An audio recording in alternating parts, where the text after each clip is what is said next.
AG entertainment की धमाकेदार प्रस्तुति।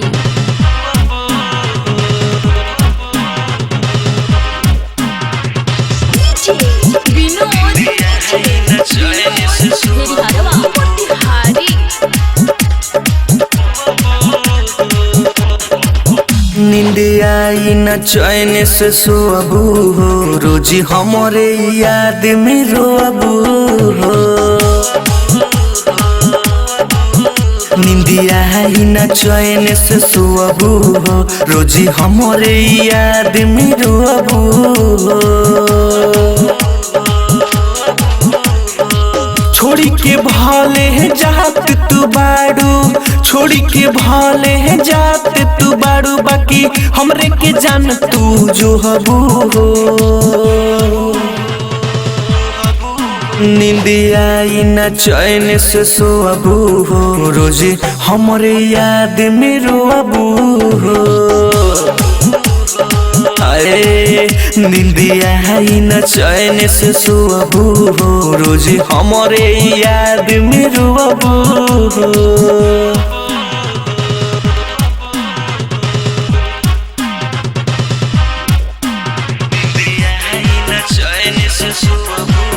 Mix by AG recording studio.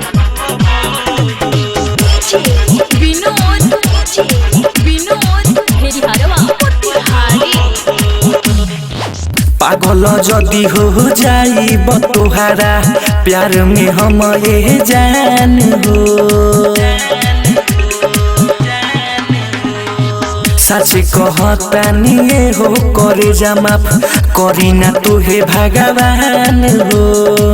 दर्द आपन दिल के ना, दर्द आपन दिल के ना, कहवनो से कहबू हो।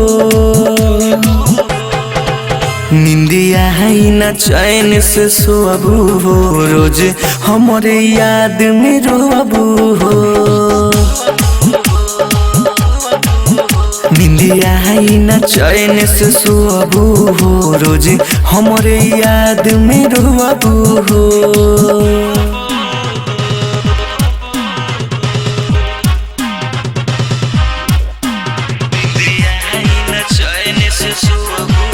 एजी एंटरटेनमेंट की धमाकेदार प्रस्तुति।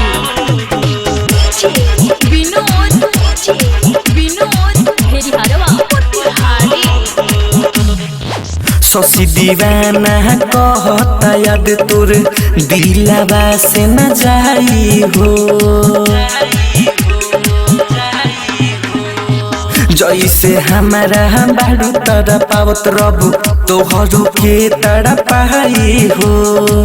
गम कबूल मिलन, गम कबूल मिलन, सिंह के तू ढुअबू हो। निंदिया न चैन से सोअबू हो, रोज हमरे याद में रोअबू हो। निंदिया न चैन से सोअबू हो, रोज हमरे याद में रोअबू हो।